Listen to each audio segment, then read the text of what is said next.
we sort of brought up rosters and the teams and everything. So I guess now's a good time to transition over to the CDL teams themselves. Obviously, a big change going from the big Call of Duty brands that we knew for so long, your Optics, your Envies, your Phases, whatever they may be, transitioning over to these new CDL franchises. Some of the announcements were pretty cool. Some of them were a little bit lackluster, in my opinion. I guess we can go down the list of the teams themselves, the branding, how we feel like they've marketed themselves thus far leading up to the first event, and kind of just go down the list. So I guess we could just bring up the list, and I don't know, Joe, if you want to start, or if someone wants to start, go ahead and take the lead.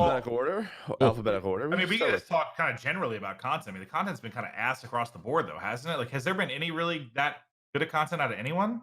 Well, that was I was gonna bring up. Like, I mean, from like videos, you know what I mean? Like, it's tough because I think this league just it went so fast. And with that, teams didn't have structure. Like, they don't have employees. So I think building out spaces soon and hiring. I get it. I feel like it's one of those things where I get both sides, where for teams, they're trying to hire videographers and editors and producers and their employees and get all their structures and all teams this needed like another 4 to 6 months to really Absolutely, they absolutely did. I think they needed a lot more time, and even some of the brands, I do want to say, like, I just heard like some brands had days to make decisions. Like, it wasn't crazy long. Like, and obviously a lot of the brands, people have to realize, due to legal reasons, right? I'm sure other people had other plans, but you got to remember there's trademarks and this and that. So they might have went one way and ended up this way. Like, it's tough. I can only imagine being I feel like New York would have that so many level problems with that. At that level to make those decisions. Like, you know what I'm saying? Like, just think about like being in the city of New York with have so many other things like around you. It wouldn't surprise me if there's rebrands. It really wouldn't. Right. Who knows? Yeah. I'd actually, New York, I didn't really like Subliners when it was first announced, but for some reason it's grown on me. I could not tell you why, but it's grown on me. No, that's grown on me too. But like, to use them as an example, like just having New York around you and being in that city, like, to find a name that they probably came up with a bunch of names that they liked that they just couldn't use. And that goes for a lot of cities, right? And I thought when Empire was announced, that I thought it'd be Empire for New York, 100%. I thought New York Empire. That would make sense. I mean, that was probably an idea of theirs, but they probably just couldn't use it. I wouldn't be surprised if that was a thing. I bet it was like a sort of a first come first serve of what they can actually get trademarked in time, what they actually had approval on. Like, no, 100%. The community loves to just attack people and critique everything, and it seems like a lot of negative vibe around a lot of these franchise teams, that it's like they don't really know the rules, they don't know how much time they actually had to have, and again, these are all excuses, right? It was not a lot of time, right? So really I tend to lean towards the side of like giving them the benefit of the doubt. Like, this all came together so quickly, and basically this is just my way of saying the community is just very harsh. Our community goes at people, and I respect it at a certain degree, but on the other side, it's like, I don't know. That's social media in general, I would say, too. And like, but it's easy to hate when you don't know the knowledge, and that's like, I think that's what that stems from. Most people are ignorant. Yeah, and I mean ignorant. Just like, they literally just have no idea what goes into things. But did you guys know that Toronto Ultra it's a squirrel? Huh? Did you guys know that? I didn't until a Canadian told me that's a type of squirrel. In Toronto, I had no idea, and then I realized the logo has a damn squirrel in it. Yeah, it's a little squirrel. Wait, the Ultra is a type of squirrel? Yeah, there's a squirrel around some area. I believe. I forget what it was. I think I was with you when they told us. Yeah, when I first saw the logo, I was like, I don't get it. I don't get it. And I didn't really think into it too much. And someone told me it was a squirrel. I was like, what do you mean? And I looked at the logo again. I'm like, there was a squirrel there the whole time. I didn't even realize it. So then I thought that was cooler than I once did. All right, so you ready? You ready to jump into this? Yeah, let's go down the line. Yeah, I mean, first of all, I want to say I was very surprised not one team stuck together. I thought like that was surprising, going from Black Ops 4 to So are we talking about their branding, or are we talking about their rosters? Let's go for the branding. I say we start with branding, and then I want to go into like the impact of like what it has on the overall skill level of I guess all the talent in the league. So branding first. Okay, Atlanta FaZe. I mean, yeah, FaZe attached to it. I think I was pretty happy that I didn't think that was gonna be a thing at first, like the Optic and FaZe. So I was pretty happy FaZe was able to be in it personally. So I think it's okay. I don't hate it. I give it like an average ranking personally. It's I think it's good to have that name in, but other than that, the branding doesn't do anything special for me. Yeah. There's the Chicago Huntsman. Are there big hunters in Chicago or? I don't know. Yeah. That one confused me. It's not even that I don't like the logo. The logo's kind of cool, and some of the graphics I've seen is dope. But like, I just didn't get it. Like, is Chicago known for like axe throwing and hunting? I don't really know enough about the area to I really know. don't think so.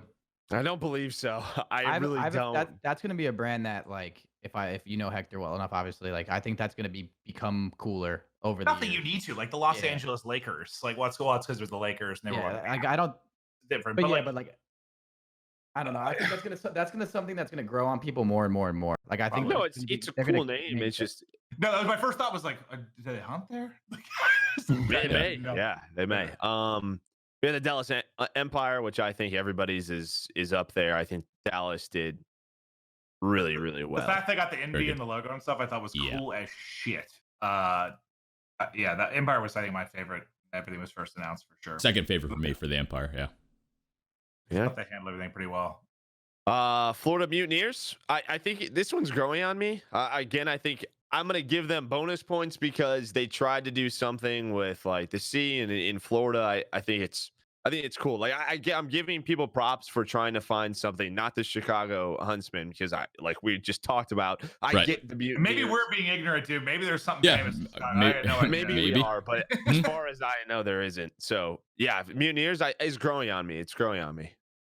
Okay, and then we can move on to the Royal Ravens.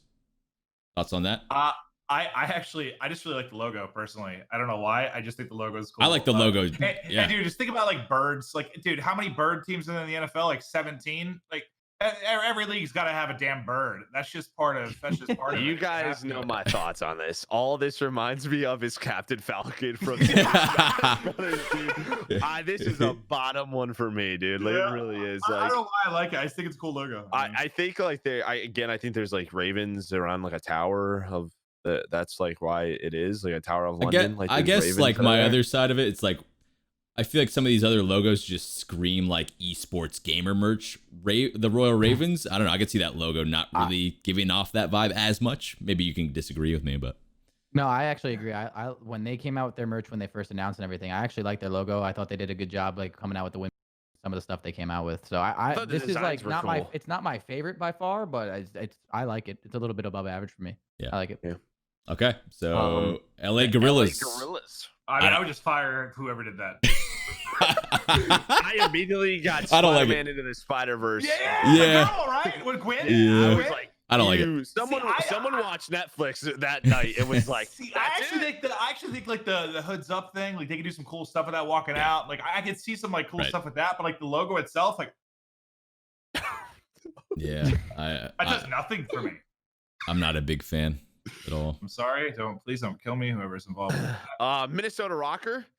I mean, they went deep. I mean, they researched. They went for right? it. Mm-hmm. They went for. I think the logo is really, really cool. I like the colors that they went. Rocker. I don't love it. I'm never saying that during a match. Like, oh, Rocker, close up at the end. No, you were in Minnesota. I'm just saying Minnesota. I'm not yelling Rocker. Yeah. But no, I thought that was really, really cool. Like the history of it. You could just tell there was a passion there and a lot of thought went into it, which I respect. Cool. Definitely on the top end for me. I like their logo. I like their merch. I like the fact that they tied it in with Minnesota the way they did. I think that's probably the best really cool. one out of anyone that like tied their, you know what I'm saying, like their city and stuff in together like that. I think they did the best job. Yeah, I said Minnesota Mooses, and then someone told me there's no moose. Yeah, I remember that. There was a whole argument about that. It's not even mooses. I said you mooses. also said the Atlanta. I forgot about that. Would have been good. Would have been good. I was signed to Atlanta too, but I couldn't say anything. And you could be a Julio right now, bro.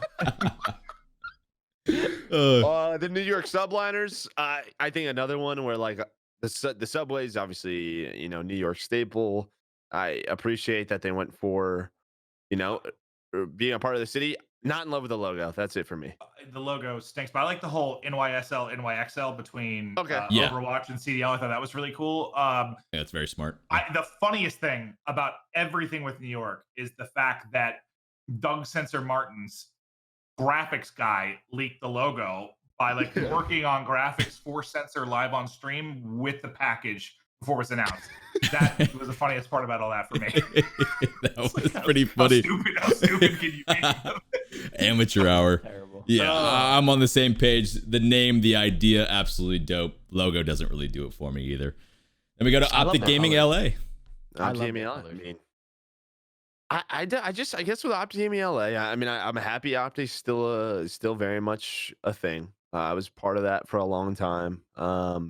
It is a little bit weird without Hector behind it, and obviously he sold it. That's it, right? He sold that brand, and so whatever happens with that brand happens. And we're here now. So happy Optics still a part of Call of Duty. That's about it. I like it because there was instant storylines before a single match was played. Yep. Because of how that all went down. And People for new viewers won't give a shit. Yep. But for people that have been around for the last 10 years, instantly, whether you're even if it's hate, even if people want them to burn and lose every match, there's instant passion there. And it was very important to keep that name, that brand, that logo in the scene still. Even if people are up in arms about what happened with that whole situation, they're either going to watch them or watch to see them fail, and you're going to pay attention. You have to. 100%. I'm going to pay attention too. But I love that most of that roster is that's what I was waiting. We'll get to the rosters, obviously. That's like kind of the juicy part of this, but that's what I was going to say, because that roster, it's just very ironic that that's the roster after all of how everything went down. But I think Optic Gaming, though, has done a very good job with some of their content and some of their stuff. Like, I thought their announcement video and everything. They're owning it. They're owning it. That's what you have to do. You're owning it. Own it. They're doing a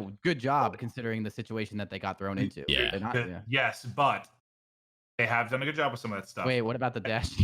Dude, that was the single funniest thing I think I've ever seen in my entire life. So, like Joe said, a lot of these companies are hiring new people to work on stuff, people that aren't familiar with COD. If you missed it, Optic Gaming's account tweeted out a Dashy clip from his stream. It was 90 seconds of him just running around. Oh, I remember that. It was not freaking funny.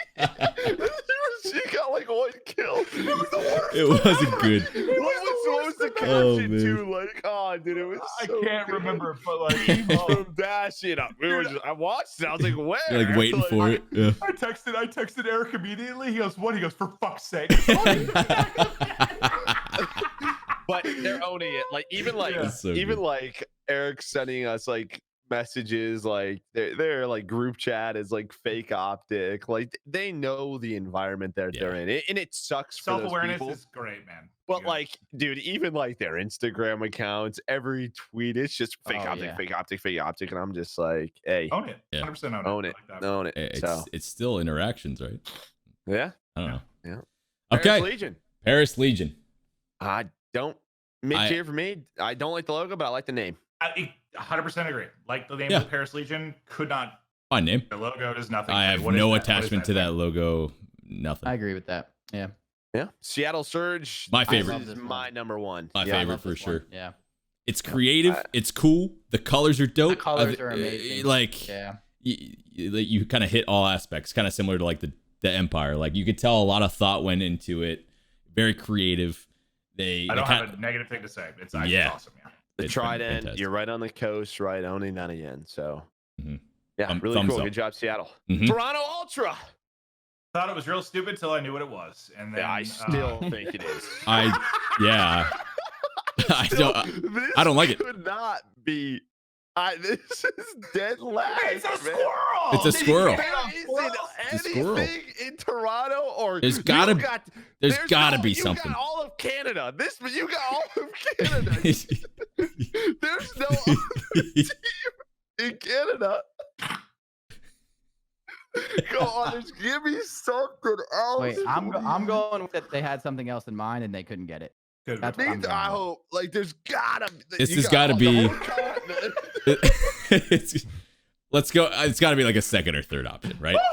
There had to have been like a go-to. That's what I personally think. Yeah, I think they had something in their minds. If it wasn't, then well, sorry. I liked it more once I saw there was a squirrel. I like squirrels. And I love everybody a part of their team. I love Zin. I love Dan. I actually like Toronto as a city. I like the purple and white for some reason. Some of their videos that came out with the purple and white like silhouettes, like I actually dig the colors though. So I'm not a colors person, is cool. But the colors I kind of dig. There's got to be something better than Ultra. I just think Yeah. I'm going to a dance club or something. Yeah, I don't seriously, it know. just screams When I like hear EDM Ultra, I vibe. think of Ultra like EDM. Yeah, that's what I Mhm. think. Like a Yeah. festival. That's what I think every time I hear that.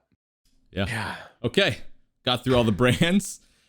Some of them torn up a little bit. Some of them, giving their props where it's due. We're going to move on into sort of the rosters. And Joe, you kind of brought up that topic earlier of you thought some more teams were going to stick together going from Black Ops 4 into the current year, into Modern Warfare season. So I mean, we only have limited information onto what those talks looked like, on what sort of the contract negotiations are going down. Right? Everybody's trying to get their own money. That was my vibe from the situation, and you kind of you got to respect it from the player situation too.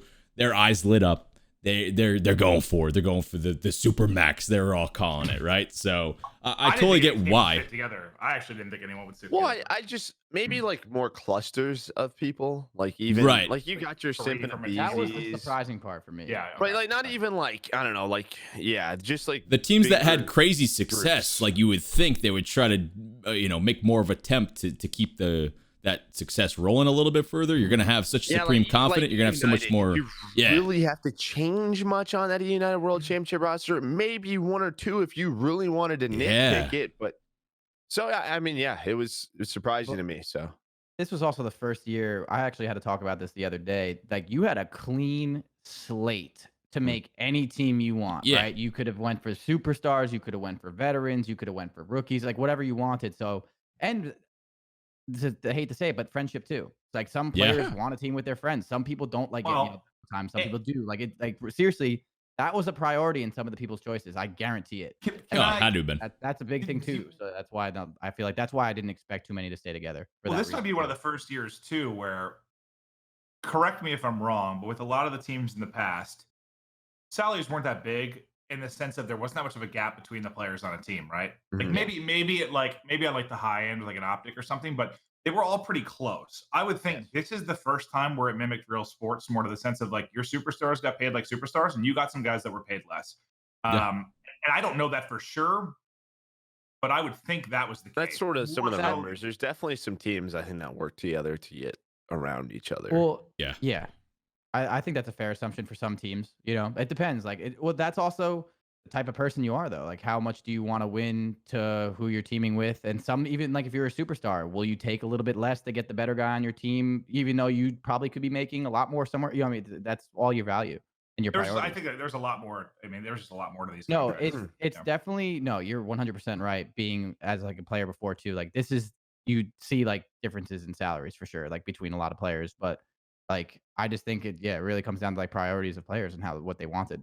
Because this is the first time you kind of could free stuff up. Because usually a lot of the players, it was like, oh, this team's making that. Like all their players. You know what I mean? Yeah. So it's like a little bit different. And we're talking locations too. You know what I mean? Like that definitely came into it too. There was definitely, it happened where a lot of these players just cross certain franchises off their list right away. So like that narrows down the situation, right? There's only so many spots, right? So that go ahead, Crowd. I'm not gonna lie. When I was thinking before I actually talked to anyone or negotiated any of my contracts or anything as a player or a coach, before I decided, I had a few crossed off at first, and I ended up actually talking to them, and then I was like almost leaning some of, you know what I'm saying? So it's like at first though, to be honest, like LA is a very like you want to be in LA, like a lot of people do. So like that has a very, very like that's a nice place to be. That's where a lot of people want to be. But at the same time, like, I did that too at first, but then I kind of like sat back and thought about it like from like the business side. And I was like, maybe that's not the smartest way to do it.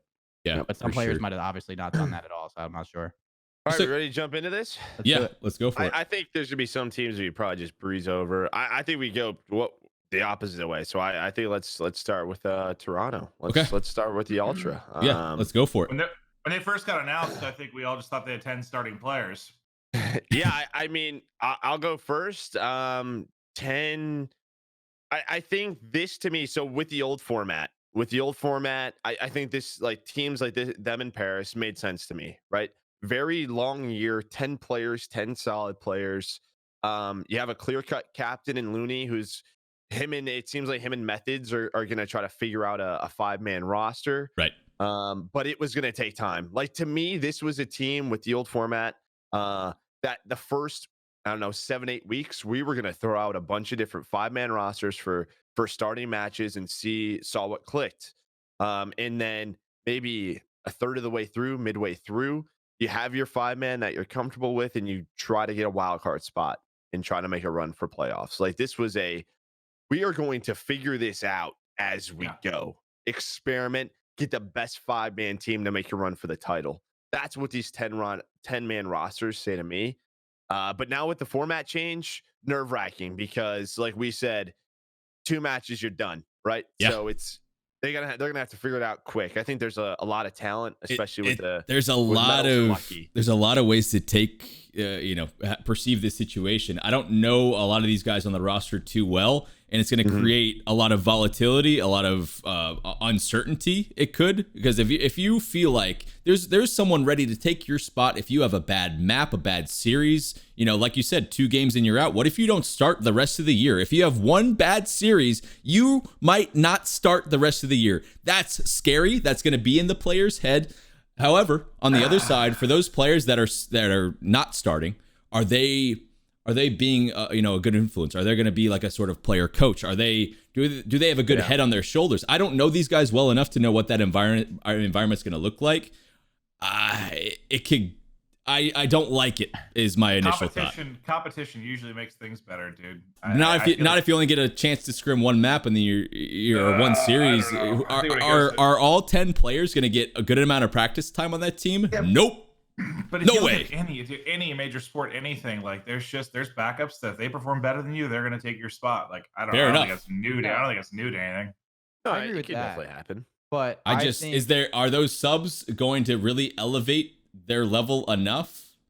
Looking at that, I think it's going to create volatility. I don't think format that makes sense, but I don't know. I feel I think this kind of comes down to how much you're getting paid, in the sense of if I don't know, this is not me speaking on like personal. I don't know anyone's contract on that team or anything, but like the way I would view it is if like if you get brought up to being a starter, you probably get paid more, or maybe you don't. I don't know how it works, but like if I'm someone on the bench, and I know this is going to be a lot of people's mindset, like I always want a team, or when I was a player, even when I was a coach last year, I like players helping other players. If I went to Zuma when I was when I was on his team, I was my worst player probably. I went to Zuma, one of our best, and said, teach me why I suck. You know what I'm saying? Like, help me why I'm in this slump right now. And he did. He sat down with me. He'd watch my VODs with me. Preston would do the same thing. Like, so would attach. And like, we would get me better and I'd play better at the event. That atmosphere does not exist in this format, in my opinion. And like, obviously what Maven said, yes, competition does drive you to be better. And like, someone can take your spot, so you're going to be grinding. But I feel like that team vibe kind of gets cut in half, because this is not like me and the team. This is, I want to get paid. And you know what I'm saying? I want to stay on the starting roster. And then if you're on the bench and you're not making as much as this guy on the starting roster, and you see him sucking, you're sitting in the back of the pro lounge watching, like, yeah, you know what I'm saying? Like, so it's, I feel like that kind of eliminates that vibe, but that all goes to the person. That's like very specific to people in general. Like, that's my point. Like, person to person. Like, can you, if you're getting paid well on the bench and you're there to support the team, and they got you head over heels for Toronto Ultra, and you're a part of this team no matter what, whether you're on the bench or not, and they make you feel like that, I think then your environment's good. But if they don't make you feel like that, and they make it more like you're not on the starting team, in theory, like whatever, I like it. Sitting there like, I hope this guy fails. Yeah, in theory, I like it, but in reality, we know the COD players. We know these, like, some of these guys, and what they usually are like when they don't get their opportunity or their fair shake. Like, usually things don't go well. So I'm worried about it. And you think like language barrier, possibly? Is that a topic? Maybe, definitely, for sure. But the last thing I was going to say, actually, I forgot what I was going to say, but yeah, go to the language barrier. I might come back to something. Well, they haven't been able to scrim really because Lucky and Metals, right? Correct. Yeah, them and Paris and London have all. I think London's finally in swing. I don't know about Paris. Chris, do you know? We have not played Paris once. So I have no idea. Yeah, I know, because I've like went out to dinner with Methods a few times, because he's been in Columbus. I mean, he's just sort of told me like, yeah, it's just been sort of weird because we're scrimming, but it's not like, we know it's not going to be our starting roster. So that's weird too. I don't know. Oh, that's what I was going to say. Opening weekend, I don't know how well this team's going to do. I don't know how the rules exactly work, but I'm pretty sure, like, since there's like 10 starters, they can't play in like the path to pro and the amateur side of things too. So if you're sitting on the bench in Toronto, it's tough to You know what I mean? Like it's tough to get practice. That's what I'm So saying. like How do you guys? that's another How are these environment guys where it's like good if you don't if get I was on the practice? bench but I was still playing and I can prove myself in AAA Yeah. baseball. You know what I'm saying? Then it's like, all right, this guy is absolutely stellar in the AAA baseball league. Then it's like, all right, we're gonna bring him up. But there's no way to really showcase, and you know how the pros kind of work with Yep. it. You're not gonna like scrim. Mm-mm. Like I think most it's teams like are not gonna one. I scrim think you have your one B team. designated sub now, and Yeah, they but can't be like, in a path to pro.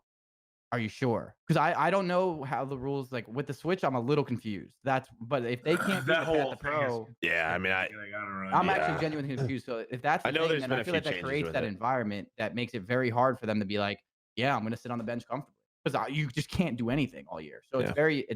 that like team and family environment. Like we love Toronto, we want to bring Toronto up is hard to accomplish in my opinion, unless you're doing Yeah. it really, really, really, It's really just spectacular. it's just so interesting though when you think about though, you were talking kind of about the practice and stuff like you can't, play in AAA baseball. Like it's just so weird thinking about how different it is from like live sports because you don't scrim against other teams. That's just not Yeah. realistic Yeah. logistically because you're not playing a game online. So Yeah, like you you're trying play to get against the your own practice skills squad. better. Yeah. You play against the practice squad. You see all those people in practice every day, so they have a chance to prove themselves in practice. But that's not really the case in esports because they're just Because playing you're against the other online. teams and your starters are scrimming online. So it's like I wonder what kind of change could happen It's a good topic. Yeah. to feel that a little bit better. So like these subs would feel like they have a chance to kind of prove themselves and get on the team.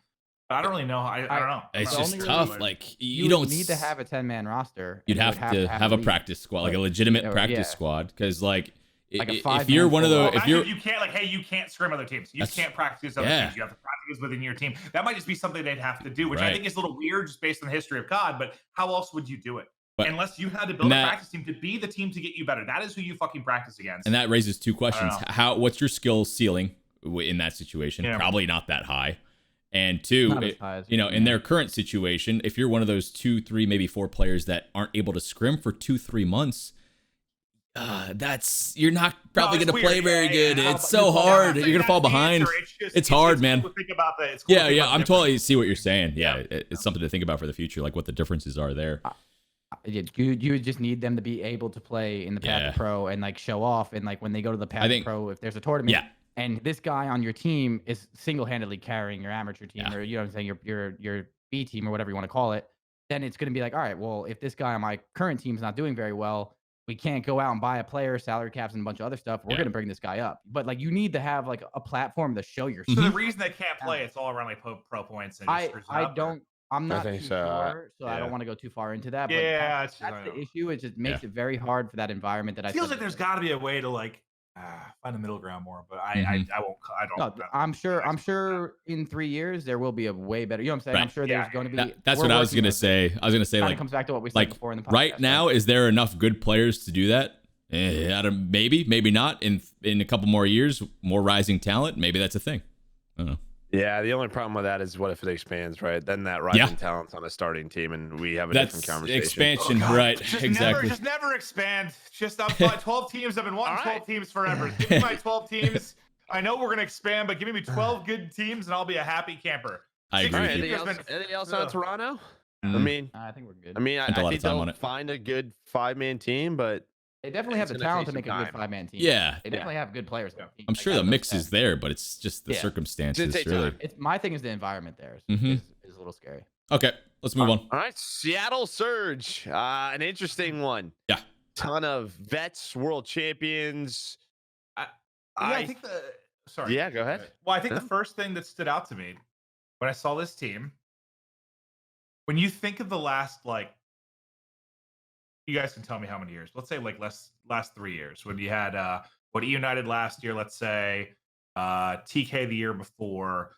The past couple years, like the real dominant team, like really strong team, has had young superstars. Like they've had 18-year-old studs or like up and comers that have been huge. Think about BZ and Septi last year. What like Kenny and Farrow are really good with TK. There's always been a couple of players on the top team, right, that have been really young, just talented freaks. There isn't really any of that on this team. And I don't know that you have to have that, but it seems to have been a recipe for success over the last couple of years. So that was the first thing when I saw the team. I was like, wow, they have a lot of experience. But the only person I look at that team and I think like unreal talent is Octane. When I look at that roster. And that's not to knock any of the other guys. They're good players. But just as far as a freaking beast, chance to be MVP of the league, Sam. That's it. And I argued this with you. Yeah. But also 2 or 3 of those guys at one point in their career have been those beasts, right? Like right, Karma, but it's been a while. Apathy. It has been a while. Slacked. I mean, you look at the Black Ops 3 Rise roster, it was Octane and Slacked. It was. I mean, Looney and Classic were on that team. Like the 2 Slayers, the superstar Slayers were Josiah and Sam. I just think that they don't need to do it though. They don't need to hit those superstar levels. So you're looking at your Karma, you're looking at your Slacked to step up. You know what you're going to get out of Apathy. You know that there's going to be games where he completely takes over. He hasn't changed for years. I wouldn't say it's inconsistent, but it's like it is. He's consistent, and then he hits these peaks, right, where he just wins you a series, and you have no idea how, but he does it, right? It's been like a 14-0 S&D on Ardent Forest. That like, always happens, right? You know what you're getting on Apathy. You're getting your entry. He's fast. The big questions are around: can Karma be Karma? Can he come back? Can he be him? This should be his year. Like the same way we're going to talk about Crim 6, Scump and Formal, and this and that. They're not here anymore. It is time for you to be Karma again. Can he do it? And I think it's the same thing for Slacked. It's the same thing for Slacked for me, because I think in the previous years, Slacked is very unselfishly. First of all, Slacked has won a championship the past like 3-4 years. Every single year, he is probably one of the most underrated Call of Duty players of all time. That's 100%. Of all time. Oh, no, he might be the number one. Yes. So I think it's just time for him to go back to his stride. And then you have Enable, and you were like, oh, well, you're not Enable, objective player. And I'm like, he ran an AR for like 3 years. Like he can do what he wants. Like, so no, it's not even an objective player, but like he's just. I still don't think Enable's ever been. He's never been like that. He's never really been that superstar for me. He's been a rock though. He's a rock. The way again, they're good players. It's just they didn't seem to build on the recipe of what I think has been success for a lot of the top teams recently. Is this team? Go ahead.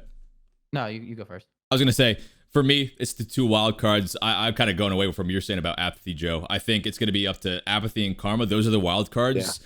They need to limit the lows. I've been saying it the whole time. Obviously, I was able to coach Damon for a while.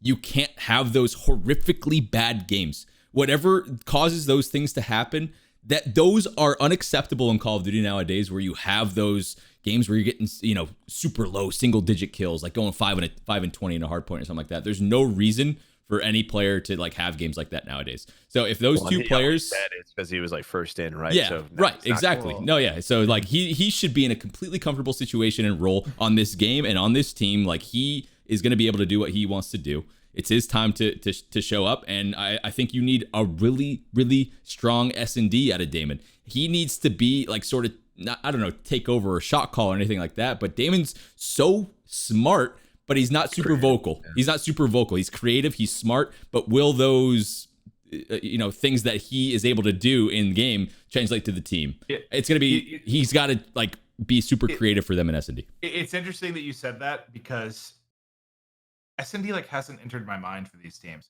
because when we're watching scrims, all they scrim is the respawns. Like when I'm thinking of these teams and how good they're going to be, I'm literally only thinking about respawns. S&D scares me for this team. We just haven't really seen Search, and it's just I just really haven't given it a lot of thought. But yeah, it's a big part of the series, obviously. Yeah, I mean, we talk about Octane Slack teams. S&D does scare me. Scare me. That's where I think Barlow has the biggest impact on this team personally. Yeah. So it'd be an interesting team. Yeah. Should be competitive all year, though. We got to go a little faster than these teams we're going to be. We're already at an hour and 11 minutes. So Legion, Paris Legion. We don't have to talk about it too much. I think it's similar to Toronto. Like very, they have the Australians. I mean, but I think experimental team where they have some up-and-comers and Kismet and Phantoms who kind of popped off last year. Brezzy obviously had a phenomenal year. Like Brezzy, I always forget how to say it. There's potential, but we haven't seen him play. So who the hell knows? Yeah, that's how I feel. They have talent there. They have a bunch of players that did do well last year, but I don't want to go too far into It's a wild card. Wild card. Optic Gaming, Los Angeles. I think within 3 months, this will be the best team in the game. Interesting. I think they have every piece available. I think the big question mark is Cap, which totally get it. You know, you've just heard some of the talkings between like pros, and we heard it like the summit and whatnot. We don't know. First of all, does Dashy want to be here? That's a concerning issue. Let me rephrase that. I think within 3 months they'll be like a top 3 team. I think they have the most. I think they have the most room to get better than they are right now. Yeah. Without question. Yeah, you have the pieces though. I mean, every year we talk about how good slashers teams are. The player I'm most excited to watch this year is Kenny, because He's so fun, bro. he's so fun to watch, but he also, people forget how he was the best player in World War II with a do it all submachine gun, and guess what you have in this game? That's what's You dude, all can the do whatever you complaining. want with an MP5. Yeah. All the complaining about the MP5, I can't wait, because we are going to see some plays Ridiculous. that are ludicrous. Like Yes. there's going to be a That is 3, a 4 fact. piece insane play that was literally not possible in Black Ops 4. Like Yep. there's going to be some stuff that's going to make us go nuts, because you can just shit on people. Like, Yeah, you get caught Mhm. sprinting, so you good. die. Yeah, you Yeah. die. So Yeah, I this just team think, is simple. yeah, we know this team has the potential to win. Yeah, I mean, this team is 100 Thieves last year all over again. They started out slow. People had like their sayings about them. You can never, ever, and they do it every year. You can't doubt a team with Slasher on it.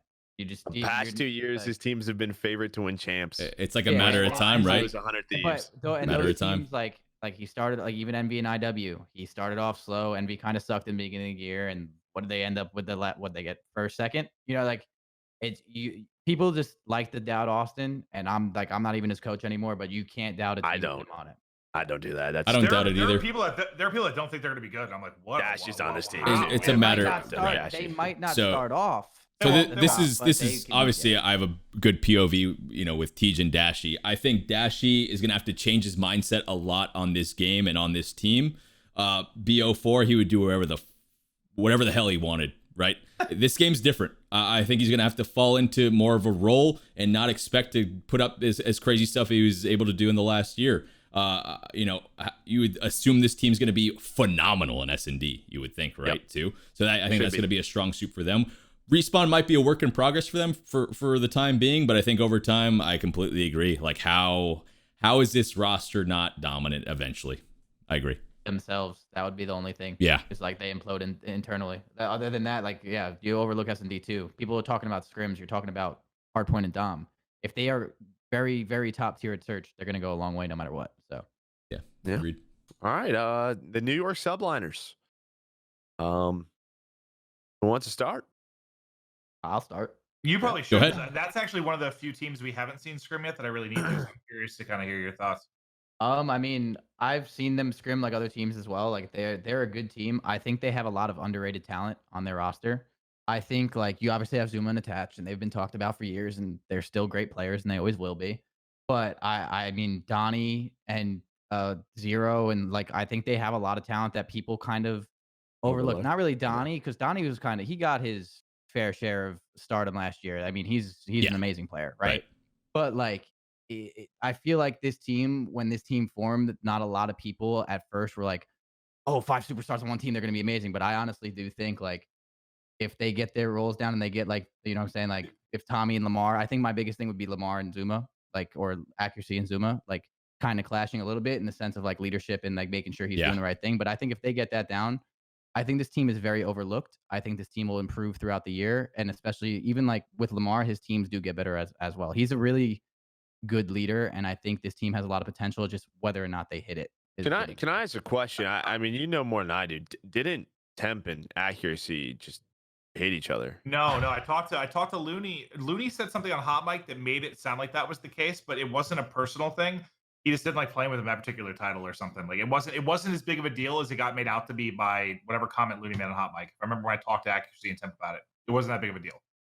I think that was a title thing as well. Okay. Like Yeah. I and remember Donnie's a very straightforward person. You know what I'm saying? So that's not like, yeah, Donnie probably just thought Lamar didn't play that title Well, like the way he wanted him to, kind of thing. Looney I don't made a think that was comment like of something personally- he's like Temp just couldn't play with him anymore. And he made it sound like it was a like personal thing, but it wasn't. It was just like Okay. gameplay related. Yeah. One thing real quick that I thought of that actually just made me laugh. I didn't think of this when this team formed. Dude, I remember I would hang out with Zero at events sometimes. Like Zero would like always hang out with North American players. So, like I would hang out with them all the time. And I remember like some of like the UK players, like they would always give him shit about it. I almost say like he was like brown nosing like North American players and stuff. And I would hear that comment and stuff. And looking at the roster, like, Yeah. It worked. There it is. Yeah, maybe it was worth it, right? I just thought that like, that's really funny. Actually, it worked out. You're not playing That's for New really York. funny. The thing that roster does for me is like, can they win? I don't think so. I think they're going to be extremely strong, fundamentally strong team for sure. But when they go to the big boy matches, do they have enough? I don't see it personally with this roster. Maybe I'm wrong, but got sub in Doug, dude. They got it. God, okay. The only thing I'll say, right, is we know that Sundays are single elim, right, for the 4 teams. To me, maybe that changes things a little bit when we're talking about these sorts of things, because then it is just have 2 good matches, right? It's not have 5 on a Sunday, right? So have 2 good hours. That's a very good point. Like I think this team's going to be probably the most. I don't know about the most, but one of the most consistent teams that we have. Like this roster is going to be consistent. That's for sure. Yeah, I like this team a lot. I think Zuma had Zuma had one of those years where you're a superstar, and then you get put in this position where you sort of look around and you're like, nobody else is doing anything, so I have to make the right play with that FaZe team. And we saw it a lot. Like he very much took a step back. I think he learned a lot. There's a lot of personal growth there, and I think players over time go through that, attach as well, just because these guys spread out, right? Like, and you get other experience from other teams and different play styles, and then you just sort of look at each other and you're like, man, so when we used to argue all the time back on FaZe and this and that, like I kind of get it now. Like that was my bad. You need the perspective, right? It's good that the PLQ forced them to learn, bro. Right. Yeah, I think it's good that all of these guys sort of went their separate ways, and now we'll see if it pays off coming together, That was because the exact they did. conversation we had after the PLQ. Yeah, they learned different things. That's it. I think Zuma. I mean, I actually know this is if Zuma wanted to do what he did like 3 years ago and run around like Zuma, like you know what I'm saying, he could. He's come a long way as a person and as a player, and then you can see it in his gameplay where like he might not be doing some crazy superstar stuff all the time. He still does it here. You know what I'm saying? He still does his thing. It's more of like he wants to win. You know, he's gonna do what he needs to do wants to win, and that takes a lot out of a player because some people don't do that adjustment. I think he's done that pretty well. Anybody else on New York? Let's keep going. Right, off to Minnesota. Minnesota, Silly, Solid, Godorex, Alex, Asim. I think when we thought this title came out, and you saw like the sub players and what we were thinking Modern Warfare was going to play like, I was a little bit nervous with like Alex and Asim. I thought this would play well for Silly and Assault just due to sort of what in my mind Modern Warfare was going to be. But I think this is great with the way this MP5 sort of fast style is for Asim and Alex. From what we've seen and what people have been talking about, a really hardworking team that is surprising a lot of people. And that's online, but if you had to pick like 3 names for like breakout player of the year, I mean, Godorex is on that list. Dude, the last like the last 2-3 months of last year, he was phenomenal. He was God. Yeah. Now, I guess I don't view last year's breakout year because he was just good for a couple months. This could be the year that Godorex goes on the map. You could argue for Alex. He's been around for a long time. Yeah, I know he's been around, yeah. but like I think the last couple months of last year was like his coming out party, where he was the best player at certain lands. Like he was incredible. So. I mean, he's always been really good. That's never changed. I don't think his talents have changed. He's never had that like getting a to, like, help him out. chance. Getting that chance.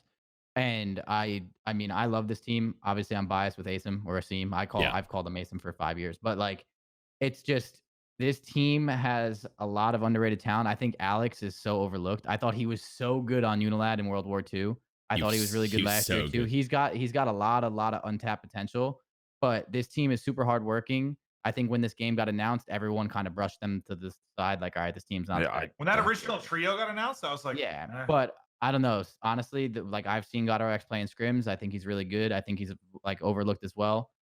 This will rely on like for me Assault. I think having a strong M4 in this game that can deal with fast-paced gameplay is going to be huge.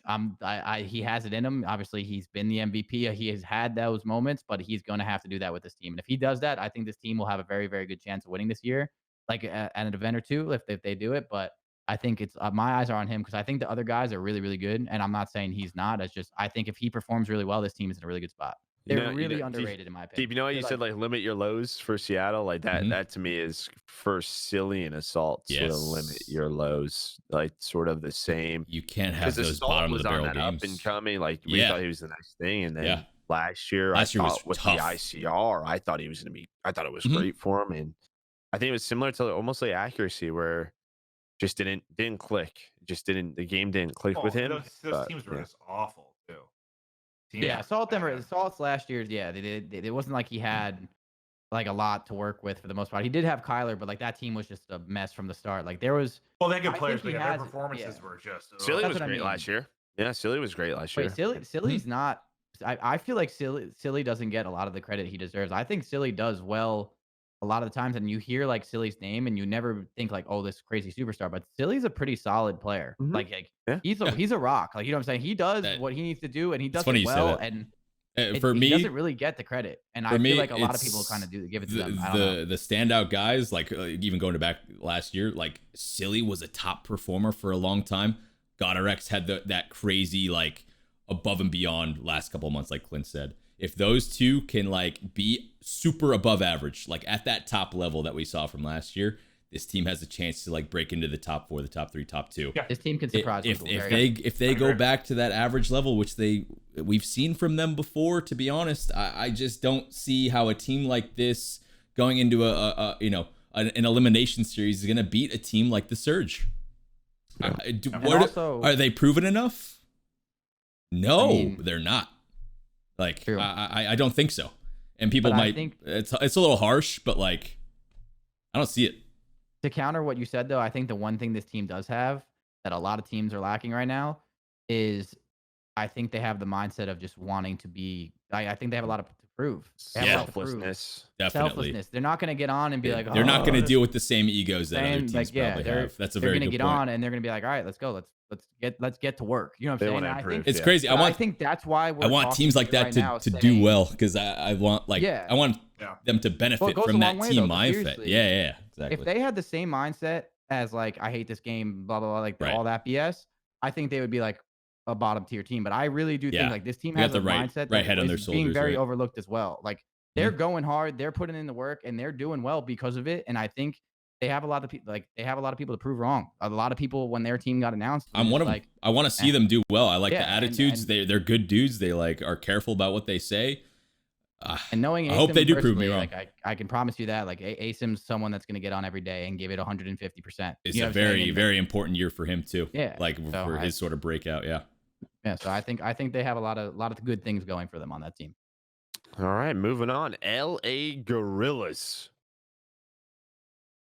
Which is Aches, Aqua, Decimate, Saints, Lacefield, Blast is their super sub. I think a lot of people are probably looking at him to move on up to the starting lineup at some point potentially. I mean, talent's there. I just don't know how this team doesn't explode because a lot of these players on this team have had like a lot of team issues these past few years. Volatile, right? Like I don't see. How do they get through scrims? Right? How do they get through a full set of scrims without losing full? Again, I go back to just like proven multiple titles in a row. Have these players been able to put consistent performances together enough to make an impact? No. If you disagree with that, you're just not looking at the stats, in my opinion. No, I think all of them are kind of up and down, honestly. Right. So, like, how can you rate them over some of these other, I guess, other than maybe people that have had? Maybe Aqua, like he's been pretty consistent, like as far as like performing, like. But I Decimate, we thought was like the next big thing, but last year was obviously really tough for Decimate. Which I think he was really, really good individually. Well, he just said that he fell in whatever phase fell in. G2 lost at the PLQ, and then from there it was just a nightmare. Yep. I just don't see how Blast doesn't move up at some point. I think that's going to happen. So I don't know who it's going to be, but to me, Blast it's just not a starter on a team in general. Yeah, I think that's going to happen. I think that's actually absurd. I think a good saying his team specifically. Just we haven't really mentioned like coaching or staff or anything, but I think like Bevels and Ricky. Good luck. It's going to be a tough one with that team. Ricky's going to end up playing at some point. I think that's going to be tough. Like like those two need to like come together, and they need to be strong, and they need to have these players like something's got to get hammered in. I would assume that there's going to be a lot of like stubborn moments with this group of players. Like they can make a big impact, and I think when it comes to like S&D and stuff, you never know. But it's going to be a tough one for them, in my opinion. And I think the question just becomes like we've talked about and is Pat gonna ever be back to like old Pat? Yeah. Has that ship sailed? Like, Well, I mean like Black Ops 2. I've been saying this for a decent while too. Like Pat needs to go back to like aggro. Like he's got to play flex. fast. Yeah.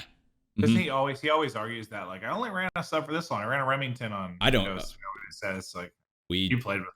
We were good on Ghost for a little while. I don't know. I'm just saying. I've had this opinion on Pat for a long time. He's just more impactful the more interactions he's getting. Yep. I mean, that goes to the argument too, though, of like players when Pat was at his obviously like his dominant form, where he was obviously one of the best runs in Call of Duty history. There's a lot of players, even like this goes for myself, where like Dashy wasn't there yet. Yeah. Gunless wasn't there yet. So that's the argument. And even like you go back to the Surge, like a lot of those guys were very good at a point in time, and they still are very good. I'm not saying they're not, but like this year is going to really show. There's a lot of young talent. Was it their teammates that were outshining them, or was it just there's more young talent now that is just it's harder to play against? Yeah. And I think that's good. I think this year is going to be a great showing to see that to really end that argument of seeing like how people play, because that's a thing that people kind of overlook too. It's not really an age thing as much, maybe with like your passion, yeah, but there's just when I was competing, when I won champs, I wasn't playing against Simp. Thank God. There is you know more what I'm saying? talent. I wasn't playing against Dashy once again. Thank God. Like so it's There's more talent totally. than ever, and the young Those talent's guys are better than flat out ever. just And Yeah.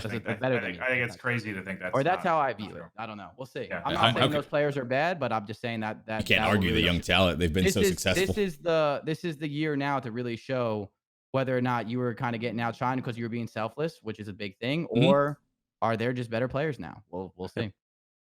All right, who's next, Joe? London Royal Ravens. Weston Scraps, Dylan Jerd rated. I just want this team to be good. I need them to be good for a couple of reasons. For London events, I want them to do well because the crowd will be absolutely batshit I think they'll be insane. crazy. I love the brothers. Dylan is one of my favorite players in the league. He's just so talented, so nice. He's a great dude. I find myself rooting for this team to be good. I really want them to be good, and I think the potential's there. You made one of those kind of European superstar teams. It's just I don't know what would hold them back. I guess. Did we make a European superstar team? I mean, who would be your big replacement? I feel because Zero's like out or what? Zero and Alice. I feel like those are two really Zero and big Bance pieces we're missing. Well, Alex maybe, but I think Zero and Bance, like when they were bumping heads with your Scraps and Rated and all that stuff, whenever people were bumping heads, I thought that's what it kind of came back to. Was Well, like you can't Zero and Bance, but wait, didn't Scraps and Rated they got into it for a little while, but I guess they squashed the beef at this point. But last year they really got into it, if I remember correctly. I really like this. I like this Scraps, Dylan, Jerd trio. Can Wuskin and Rated compete with the best That's exactly M4s in the world? Same thought with me. And Those right two now, those two seems like weaknesses if you're just looking on paper right now. Again, we can always be proven wrong. Hopefully they see it and it gets like a fire lit under them. But if you're just looking on paper, like those are the two where I'm like, like you said it right. Is Rated going to gun someone like Octane consistently? When he's at his best, I mean when he was on the Red Reserve team, they were going toe to toe with Rise. Like when he's playing at his best, they never did it in like a star power way. Like this team's gonna shine through teamwork. They outslayed by 20 and win a hard point. Yeah, no, I know what you mean. But him and Wuskin have always been like rocks. Like what we keep bringing that up. They've been consistent players. We don't have you don't have a superstar AR. Like you look at other teams, you have your Octane, you have your Formal, you can have your Aqua, you can have your Dashy, you have your Temps, like you have your God RXs, like what I mean, we have Dylan and Scraps. Maybe Scraps is running an M4. We haven't watched them much. I don't know. It just feels like this team is missing one more piece, and they'll probably just be, I know how they are. Like they'll probably watch this and be like, "Don't worry, like we're in a really good spot." And they're always very confident, and I respect that. They're always very confident. The problem is I haven't seen them hold a trophy yet. Yeah, that's just it. Straight My up. thing with them is I think Weskin and Rated are both really good. And I think that you can form teams around not having a crazy superstar AR and still win. You can make it work. Obviously, Yeah. like history speaking, obviously having your octanes are nice, but like Yeah. I think they're both good. My thing is not really doubting whether or not they can go toe to toe with another AR, is more or less like one of them just speeds up a little bit. I think they're That's both fair. like that, like Teams won a tournament with Chris at AR. yeah.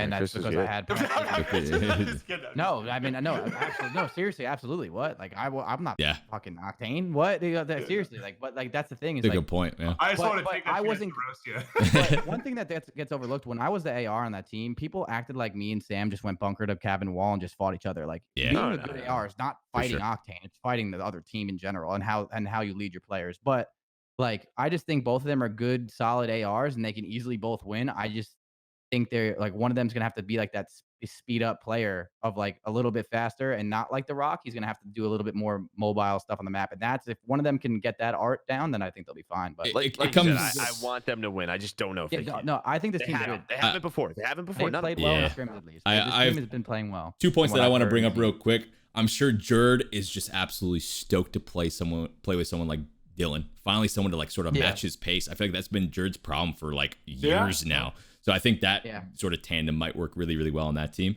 And going back to like the main AR topic, it's like I hate to bring up stats because stats aren't everything, obviously, but your superstar ARs are the ones dropping 1.4s to win events, and the kills per respawn are usually a lot higher than their counterparts. Like, will they make up the difference with their pace? Like Chris already said it. Like if their ARs aren't able to pick up as many kills as some of the other superstars, we'll call them, is that extra pace made up in other areas of the map? That's typically the one position You where can make it work. stats do. You can kinda make it matter. work. Yeah. Yeah. So There's, that's you my can 2 form points. teams around it, and like I've even done it before. I haven't won a bunch of events, but I And- had a bunch of top placings. And It's is Dylan going to different- be different the style. fucking lord, excuse my language, that he was in BO4? He was yes. I watched one map unbelievable. today. Yes, I watched one map today in Chicago. Unbelievable. He had 3 minutes in the hill and went like 35 and 20. Like, the He amount just of- destroyed them. So yeah, I think he's gonna man, be fine. I don't know. I just remember the amount of matches I was special, bro. watching at Pro League, and I'm Yeah. just like, this guy is a Dude, well, there are people like the list. I mean, there's like when you watch them, if there was no name, you know it's them. And there's like your Hook, your Kenny. Like Dylan's on that list of Yeah. people where like you watch them, you don't even need the name, and you're like, I think that's Dylan. Like they're just insane. The way they So, move, the way Yeah, they move it's around the the, map. movement. No, Mhm. he like their little absolutely no tendencies. doubt in my mind he is going to be the same Dylan we saw last year. I don't think He's- anything's going guy's to change. insane. He's too talented not to. He's gonna be Right. very good. Plus, too, I mean, we talked about ARs. I just noticed they have Mad Cat on the bench.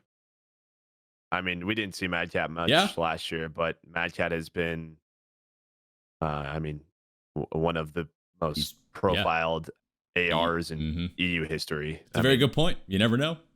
You know, I think he had one of those humbling years last year where you're sort of outside of it, and I know he's working really hard to get back to it. So it wouldn't surprise me if he gets a call up at some point.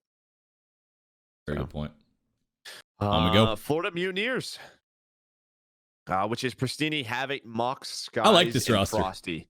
I like this roster for some reason. It's like super scrappy to me. I feel like Pristini, if anyone's gonna have just such an amazing fire lit under him, like Absolutely. how the hell are people not giving him more respect? Like, what else does he need to do? I feel like he's one of those guys that have been sort of like just kind of, not struggling, but sort of on that average level for so long, and then he ends the year this last year in the way that he did. Like, gotta give the man his props in a sense. I think he's going to be really, really crucial and a big part for this team.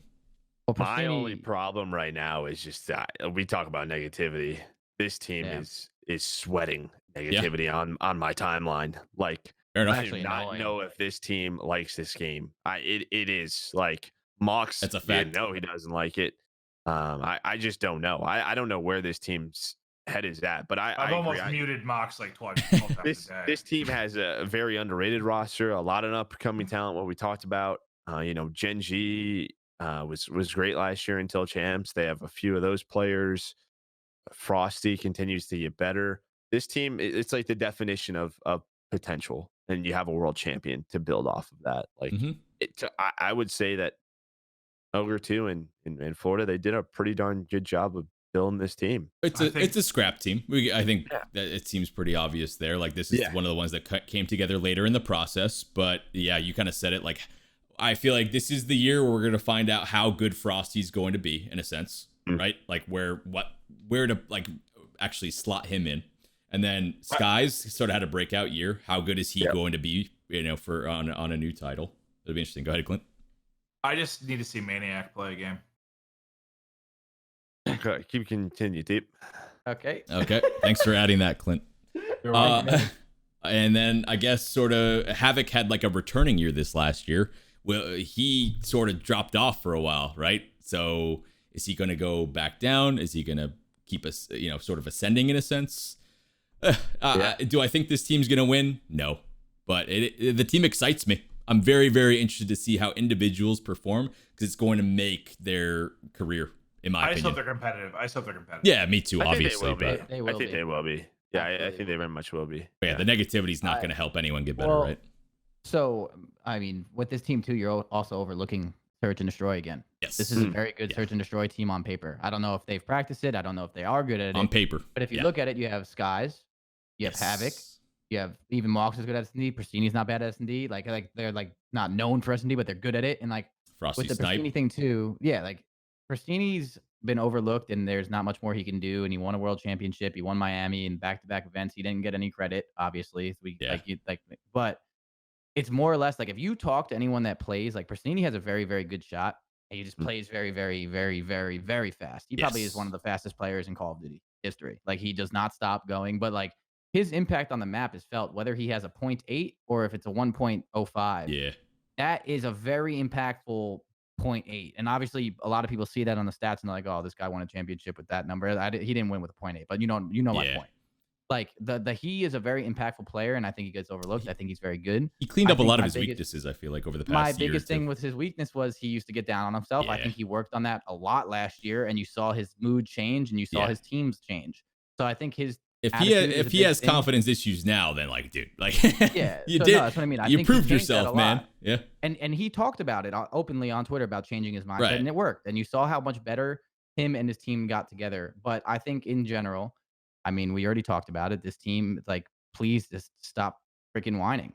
Yeah. Like please. Like that's like once again, like there's the fine line. Obviously, you want things to go your way and you want stuff, but like, I'm pretty sure Chance tweeted it today. Like, this game is absolute garbage, but I can't wait to get to Minnesota. It's just venting on Twitter like that is like you're not 12 years old.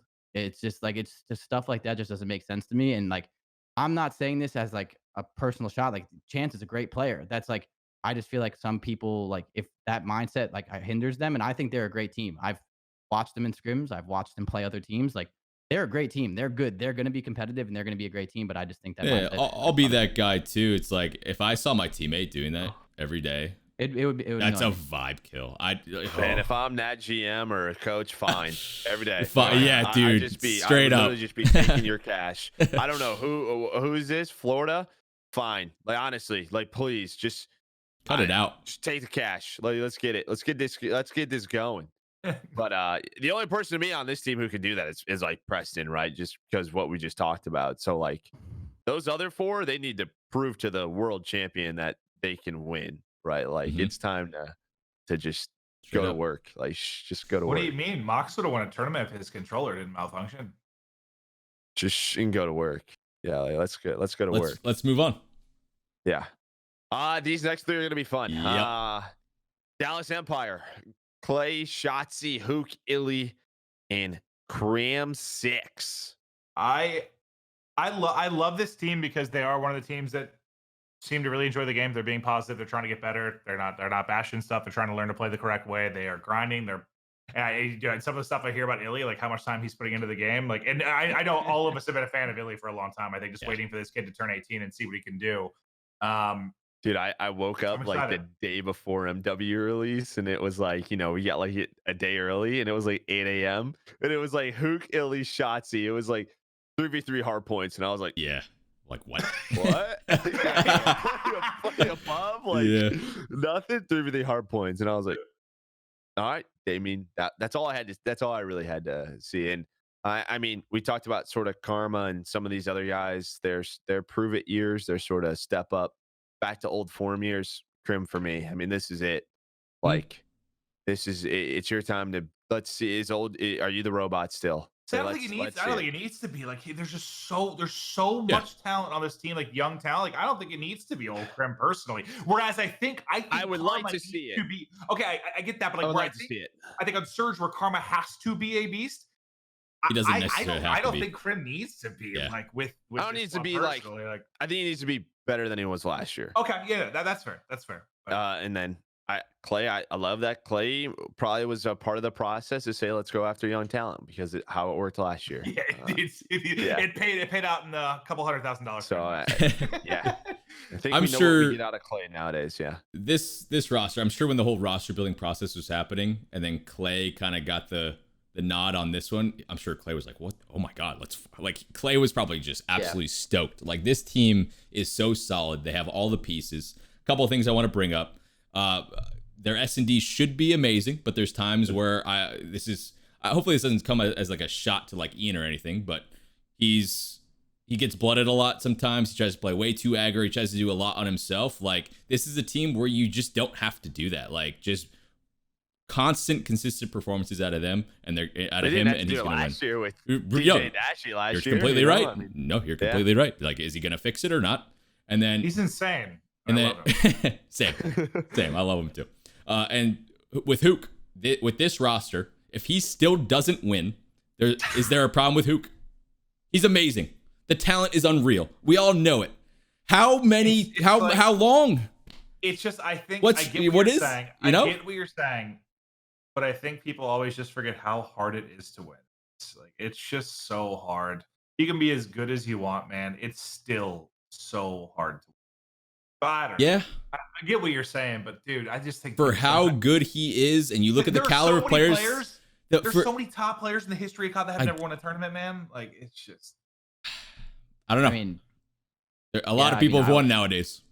I don't know. I was say name some, Clint. Yeah, name some. I think Donnie's amazing. But they came in the same year. Yeah. That's what I'm saying, but like I've won, and I would say Donnie's a better player than I am. I was looking for names. What do you mean? There's a ton of players that haven't yet won. I meant players that are like we widely consider in the community as well to be like those guys. Greats. They're like greats, and it comes to a point where how long do you give them that benefit of the doubt with their talent? That's nuts. I mean, that's a fair. Is that a fair assessment? I think Hook is absolutely phenomenal. It's crazy to me that he still hasn't, been, like. But this is a roster where you have the pieces again. I don't know. I'll defend Hook. Yeah, go ahead.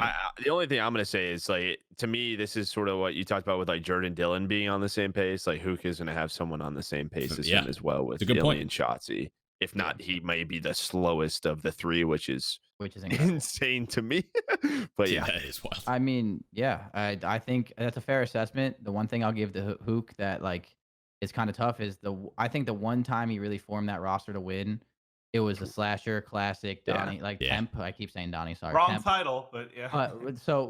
Seriously. At first, when they got rid of me and picked up Classic, it was the right title, AW. But they only had like one event to show off. Yeah. And they got second. It was second, right? Like yeah. Not a bad showing. They just didn't get to play 4 events together. Mm-hmm.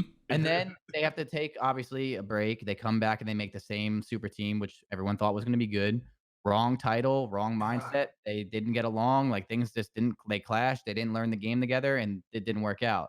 I don't think that's a problem, obviously, with Kyler or Hugh. I don't think that's a problem with Temp either. Like when they didn't win, I just think it was something that just didn't mesh. So I think he's had a little bit of unfortunate events. And then the Envy team that was formed in the beginning of Black Ops 4, everyone knew they weren't going to win. I felt so bad when I heard that announced. I was like, Mike. I was like, why? Like literally, I was just like, why did you do Everyone that? knew that team. Why? Why did he do that? I hate to be that guy because man, he's a good kid. He's so good. It's just like it comes to, like, man, still is the thought. You know what I mean?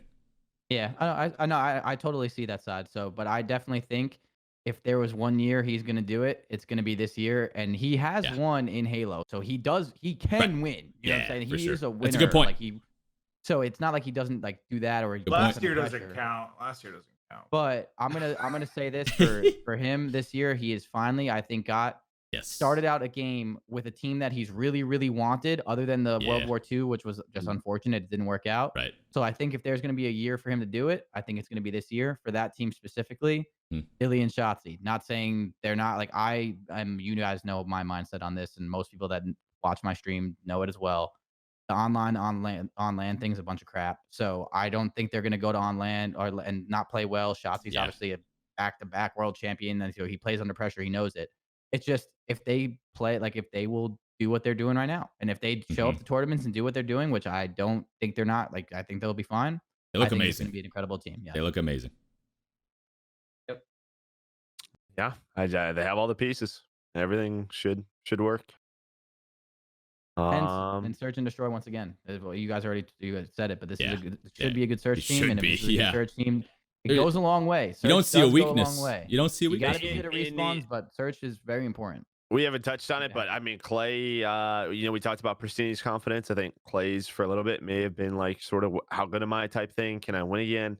He did it, right? Back to back world champ. Like the guys should be on top of Cloud9 and should be, yeah. Can't take it away. So there's I mean, no he reason should not to do. be very confident in himself once again, which I think is great for them. Mhm. All right, on to Chicago Huntsman, Scump, Formula RCs, Envoy, and Gunless. Got something, Clint? Was that laugh? Go ahead, Clint. Yeah. I think with this team first formed, I don't know you all have more intel than most people, but I don't think many people realize how bad the Scump formal thing was at its worst. It was not good. So I was surprised to hear this at first, just based on that. And it seems like maybe the bridge has been repaired, but that was my first thought when I heard this. I sort of laughed because I just remember how broken that relationship was. Gunless is how do we describe Gunless? I would compare it to Krim on the old team. Just nuts. Not nuts. I just think he is easily going to be isolated. The only difference to me is, and we can get into it more, but like he has someone to stick up for him. And maybe Karma did more than like what we know, but Gunless has Arcedes. Like Arcedes was going to team saying, the only way I'm going to your team is with Gunless. So Alec will very much stick up for him. I don't know if that means like if there's roster issues, he's going to stick up for him and go with him. But the reason Gunless is on this team is because Arcedes. 100%, because I don't think the formal Gunless relationship was very good by the end of the LG stuff. So that there was a couple relationships and this came together that I was like, what? How did this even come together? But I think we can all agree the talent's there. Like this is one of the more stacked rosters without question from top to bottom with talent. I think the thing that stood out to me the most, and maybe we talked about this in our streams a little bit, but the first scrim that Joe and I watched together, and it was just from like Scump's POV, was how vocal Envoy was. It blew my mind when Gunless would be going on one of his crazy rants and just screaming at people and telling people how they need to play the game, what they were doing wrong. The only person that would kind of call him out or have a back and forth with him was Envoy. And that really kind of shocked me because we know Envoy's like he's the young up and comer, right? Like he just sort of came out of nowhere last year. I think he is, but it really surprised me to hear that he was like the main voice within their game sometimes. And I thought that was a good thing. It caught me off guard, to be honest with you. Yeah, for sure. It kind of gives perspective, like seeing situations like that, hearing situations like that, maybe gives more perspective on Gen G's success with Envoy, right? Yeah. Like maybe he was like that guy that was like fixing a lot of their problems. I didn't realize that. If he was like that last year in their scrims, I personally did not realize that. I just thought he was one of the best subs in the game, super talented kid. I liked the kid, but I didn't know he was that vocal or took on, I don't know if you call it leadership, but kind of, at least in the comps from what I heard, that he sort of has this like leader role. It just surprised me. For sure. For me, this team is all about Seth and Envoy. Envoy had just phenomenal year. When you watched him with a SOG that last year, whether in any mode, any situation, he was making the right play. The guy was phenomenal, right? Is he going to have that extremely good performance in a game like this, where it might be a little bit harder to take over or I don't know, break out of those bad situations? And then Seth has kind of been a wild card. Like obviously, I was working with Seth for a while. man, there's times where it's Seth, man. Like you see, I think like champs, this last champs, we saw like the guy's unreal. But he should be unreal this game though. He should right, be unreal. yeah, completely. This is his game. Mm-hmm. Fast TPK, great sub. And now we're at a situation where he's sort of, I guess, he's sort of broken off onto his own path. Yes, he's back with Formal, but like, based on the whole the dynasty situation, right? Like this is Seth's sort of, I guess, own showing. I in a sense, I know he's still with Formal, but I don't know. I think he thrives when he's like the best player on the team. I don't know if it's an ego thing or something, but I think that's where him and Formal kind of bumped heads when there was that like Kobe Shaq 1A 1B. Like I think when Scump is like can be like the best player on the team, can be the superstar, can be the MVP. I think it is good for him. And I actually think, as talented as this team is, I think Scump will be their best player this year. But we'll see. Can be or will be. I think he will be. Personally. I mean, good take. It won't be a shocker at all. It's just motivation for. Well, I think it will be. When was the last time Scump was like the best player on his team? It's been years now. I mean, I know that sounds insane, but it's kind of been years. I guess so. The formal Scump argument, years. See, but yes and no though, because the formal Scump argument, like in IW, like Formal obviously was MVP, that was one of the best events anyone's ever had in IW. Scump sub though was insane. But like you can't compare those. Like I always hated that argument because Formal and Scump, it was never 1A, 1B. Who's better or who's the other? That was but to them there was, dude. I was with Scump the night that Matt won that, and Scump was pissed that Matt won. He didn't. Like there was, you can say with the community it's stupid, but between 100%. I'm saying between the community, it's if you're thinking about it, non-biased. I don't know Scump, I don't know Formal, and you're just being like logical in Call of Duty. One's an AR and one's a sub, and they both performed almost at the best rate they possibly have could, other than maybe Slash or 2 played really well at that event, and like. So they should just be high fiving. You're correct, but they weren't. But I'm saying in the sense of like being like the best player. Like Scump was never like Scump was basically their best player on that Optic team too. No, I get what you're saying. I agree. You know what I mean? Like it's But and like I feel like when you word it that way, people would be like, "Oh, Scump hasn't been that good for a while." And I see what you're saying. And that's not what I mean. But yeah, I get what you're saying. He's molded into that gimmick where people say that like, "Oh, Scump's kind of fell off," and I've always hated that because Scump has never fell off, in my opinion. I thought he had a really good last year too. I know, we got a bunch of third places and shit, and we had those bad performances, but like Seth was very, very solid and improved a lot throughout the year. Well, you wouldn't have said he was, but the talking point was usually TJ or Dashy. Yes, yeah. I mean, that's the point I mean more. Like even if he was, I get your point. He wasn't the guy that you were like. He wasn't the LeBron on the team necessarily. I see what you're saying. But then the one thing we have to talk about this roster is just so volatile. The potential if they have a bad showing at the first one or two, I don't know. To me too, man. It's the same old thing. I mean, was this an Optic formula? Was this a Scum formula? Because is this like it's the first event, first 2 months, I'm going to stream and try. And then what? Like, I mean, Teep, you lived through it. The rest of us, we've heard the rumors about practice, about showing up late, about not caring throughout these last couple of years. If you want to sort of compare how much he cared about the game from when he was the best player in the world to throughout those last couple of years, it's not close. It really isn't. There was a lot of outside issues, which I totally understand. I'll make the one comment on that with the practice side. Outside of Miami, our practice, like, I guess, consistency and overall level of practice was pretty indicative of our finish. Besides Miami. Miami was a freak flop for us, in my opinion. But, yeah. I think, but Joe, your point kind of backs up what I was saying for Scump in the sense of he's won everything, he's done everything. I think the single thing that motivates him is he just needs to be the best, and when he is the best, I think it just motivates him. Like he just gets better. I don't disagree, but that hasn't happened. No, it hasn't. Yeah. But like, I for some reason, I think this year, I just think he's going to shit on people. I really do.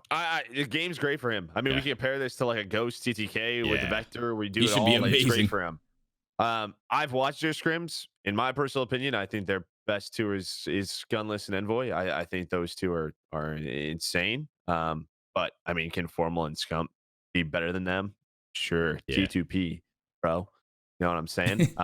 But biggest concerns, how much do we care and how long do we care for, right? It's not the longest season. We go from like end of January to end of I don't know, July, middle August, 6 months. Can you care for 6 months? Like, we'll see if that happens. And Gunless, I compared it to Crim because if they keep streaming scrims, the fan base is going to get on him. He's going to stick out like a sore thumb. How much can he handle it? Because it is not easy for people to handle. It is not. I've been on I think all of us have at some point been on the bad side of no longer the green wall, but the Chicago fan base, scum formal fan base. If you were, it puts you into the ground. So we'll see if he can handle it. And we'll see how much longer they're streaming scrims because we'll see. I mean, we'll see. But in terms of talent, they should win multiple events this year. Yeah, that's where I'm at. I would agree with all that. Yeah. I mean, the only thing, I think it's to be the best player on the team. It's kind of hard to outperform Gunless. I will say that. I think he's Gunless, So, but once again, the last 2-3 titles.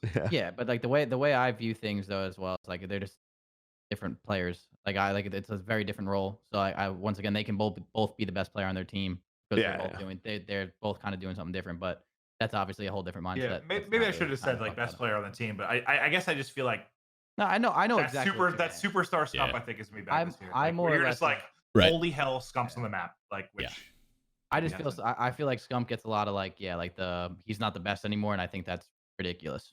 That's why I kind of said that. I knew what SOG was just tough last year. SOG players were just so limited last year, right? With the Maddox until the end, until the end when it became a guy. And then but then Scump played really well. Yeah, he did. All right, the last team.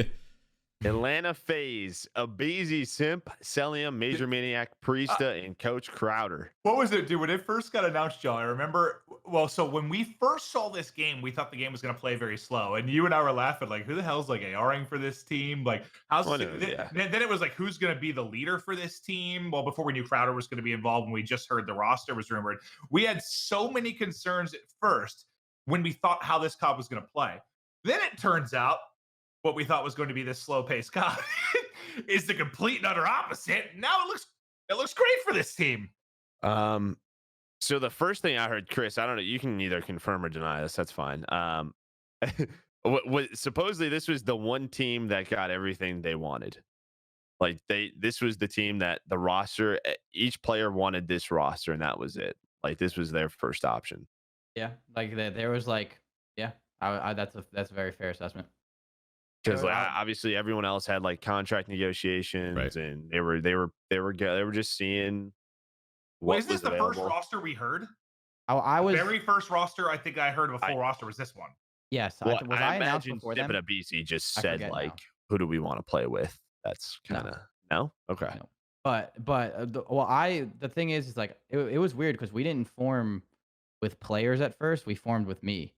Like I was like the assigned person first, and then like I was kind of like sent out to like what I wanted to do. I feel like I heard their roster before you told us you were, or maybe I don't know. It's been so long. I mean, to be honest, Simp and Abizi at first, no one, at least I didn't. No one really knew what they were doing at first because like, a lot of people assumed that United was sticking together for a little bit, So like no one really knew. So like, but this team specifically, like Simp, well minus Abizi, Simp, Maniac, and Priesta played like this was their squad in Black Ops 3 when they were all under 18. Like this was their team. This was their search team. And they loved each other. And then they got broken apart because Preston went to go play Variant and they couldn't. And Mike, and you know what I'm saying? So like this team was like, this is almost, I mean, I don't want to speak for them, but like this was like a dream team for them. If I could ask them, I'm sure they would say that because they're all really good friends and they all did really well together. Okay. Yeah. But it definitely sounds like a recipe for success. It wasn't like a Simp and Abizi were like, I want this guy, and this guy, make it happen. Like it was more like a collective effort by all of us. That sounds like what Joe thought it was, and that sounds very good for them. Yeah. I mean, I guess I'll go first. I don't really see a weakness here. Major Maniac doesn't have to be a superstar at all, right? His job's awesome. Yeah. We've talked to Chris before, and he outperforms these guys sometimes. Like he's that good. Like before Gen G last year had Envoy, we talked about Major Maniac every single match. Every And match. I- We talked and- about Priest major has got a trophy. Yeah. He's Yeah. got 2 trophies last year. No. He's running trophy. Priesta. That's crazy. Oh yeah, he's our objective. He's player. like your OBJ. Priesta. That's crazy. Put it this way, Priesta is the me of this team. Yes. Single what? But Priesta is 8,000 times more talented than I'll ever be with a controller in my hand. So We But no. we talk about the talent and everything like that. I just think it's just a recipe for success, because not only do you have like the combination of the relationships that you had like years prior, you have the obvious amount of talent, right? And they also just seem to have like the Fun. drive, They're the kids, mindset. bro. They're They kids, love like- they love the process of getting better. They're still hungry. You have people that have had immense success, but they still want more. Like, this is all of the recipes that you want to see with young talent like this. And then like Did someone you I just- remember, Teep, when you would get on at like 19, Yeah. 18 years old and just look forward to playing COD 12 Bro, hours a day? I That's mean, all of you them right now, remember man. like playing Modern Warfare 2.8 when all of us would play? How long do we play Yes. for? Hours and Like, hours and hours and hours, just loving it, that's right? the- That's the That's stage the that level they're at. that's the yeah. stage that they're in. Chris, And- how good do you feel about this team? Yeah, what's your I guess one more question for Chris. Like, you're one of the few teams that has like sort of like a coaching staff, right? How does that benefit you as a coach? Because I would have loved, oh my God, like speaking from the coaching perspective, like I assume that you're able to track so much more data and just get different POVs and bounce ideas off of one another. Like, yeah, if you could speak to that a little bit, that'd be cool. Coaching staff wise, it is the most unbelievable thing to have by my side. bet. That was my big thing this year, and I said this a lot last year, as I thought RJ did a very good job with FaZe and FaZe Clan. I always Yeah. used to say that. He is my best friend, so obviously I am slightly biased. I'm Right. not gonna say I'm I not, thought I but, was your best friend, dude. when you're not killing me in blackout, yeah. But like, it's just he does have a very good understanding for the game, and I've always agreed with the way like he likes to play COD and like how he kind of envisions it. And I feel like having him by my side, it makes it a little bit easier too. Like, it's nice to have more than one set of eyes working on it. Yeah. Just like, you know how it goes in coaching. Like, every Right. team's different, and I get this question asked a lot in stream of like, what do you do as a coach, bro? You know, like, Of what course. do you do as an esports coach? And it's like, it's not like I'm telling them like, if you ever watched the movie Miracle, like, again, you know what Yeah, I'm saying? no, Like, making them do suicides and stuff. But like, it's just like there's every team's different. Sometimes you got to Mm-hmm. do a little bit more personality coaching, like, and to make sure they're getting along, and you kind of babysit. Some people don't show up on time. Yep. Some people honestly just struggle in game, and they want you to watch them and help their mechanics. It's So, a like, lot of stuff that's not always just COD related. Yeah, So I'm sure having so- another set of the perspective, right? You're going to think about a play differently than someone else. So yeah. So having RJ and having his mindset is unbelievable. It helps me out a lot. And then having Austin as well, making a lot of the like, how are we even good at this map? What around it? Like, are we doing good? Like, like all that stuff makes everyone's life so much easier. So I could never be happier with them by my side. So having that is amazing. Because this is Literally the first amazing. time where we've seen like these teams actually have multiple people dedicated to that craft. So I would imagine it'll be interesting to see the stats of teams that have more people invested into that stuff. Will it pay off? Will we see a correlation there, or won't we? And it's unfortunate because I think there's going to be some examples where like having 3 to 4 guys is just a complete waste of money. And I feel bad for like orgs who like came in and sort of copied if they came from OWL or LCS and just sort of like, yeah, we need that. Because I do like, it's going to suck, but there's some teams like that. It's just, they're burning cash. Like, but I guess it kind of happens in everything with like coaches, right? If The like, players have to buy in, the coaches need to establish an environment where, there's a lot that goes into it. I think like maybe you guys, maybe like Ricky Bevels, maybe New York with like JP and Revan. I don't know. I just think like, is that coaching? Do you need a coaching staff for Call of Duty? So I think this would be like a cool year to see how those. We'll see how the processes play correlation out. works with the teams that have it. Yeah. Oh, big Okay. number. Hey. Well, there we go. The only else I want to say is, yeah, that team's insane. I'm very excited to watch Yeah. them. I talked to Chris a lot about Celium last year. I talked to a lot about Celium this year because he was one of my favorite players to watch, and you could see him evolve on that FaZe team, especially like deeper in the series. Like when you got to like game 5s, you could easily tell like who was leading the team, and it was sort of running through him and his play calls. But Yeah, this team's gonna be a lot of fun to watch. Yeah, sure. I mean, to defend Celium, obviously, like I'm a little bit biased. Even when I did like the podcast last year with the 100 Thieves, like you can be slightly biased towards your team, but I feel like there was some comments passed around about him recently about how he's not that good on land. But like dude, like I feel I like don't that is agree with just. that. Yeah. I That was mean, just the one series against Optic okay, if you in eliminate that, I would London. love I know, for I know. someone You to eliminate it, yeah. No, I would love for someone to statistically actually eliminate that series and see how well he did last year. Oh, Even with that series, he did well, but like I just feel like people say that about him a lot, and I feel like that's just very wrong. I mean, Yeah. I don't know. Obviously, I'm biased, but he played unbelievable at champs last year. Obviously, his team didn't do well because they got reverse swept, came back by my team in the most unbelievable fashion. But like that's unfortunate. But I know. I mean, he has grown a lot as a person too, in my opinion, Joe. I would say like when I first teamed with him, the Celium that I teamed with didn't speak. You know what I'm saying? Like Yeah. it was more like everything. It was kind of like he was just like absorbing information. And the Celium now that I'm hanging out with, you know what I'm saying? Like he lives in the same apartment complex. Like is a whole different person. I heard he's And hilarious, and I haven't really he's seen he that is side of him. yeah, he's very funny and like he's a good person. He means well, and his mindset's really good. So I mean, I'm excited to watch him play this year. I think I'm excited to watch all of them play. But basically, yeah, just head down and grind is kind of the mindset. Everything's new. Everything's fresh. New rosters, new league, new kind of everything that's going to be happening. I'm super excited for it. Our first episode back with Hardpoints for, I guess, the Modern Warfare year was a success. We were talking for a long time. We're at about 2 hours and about 9 minutes right now. And I cannot wait to do more of it. Thank you so much for watching the video, everybody. Well, we might split this up into two since it was so long, but Hardpoints is back, and we're going to try and be as consistent as possible for you guys. Remember, guys, follow us on all our social medias. Check out our streams. We stream basically every single day. Check out Break Time Boys, and we'll see you guys.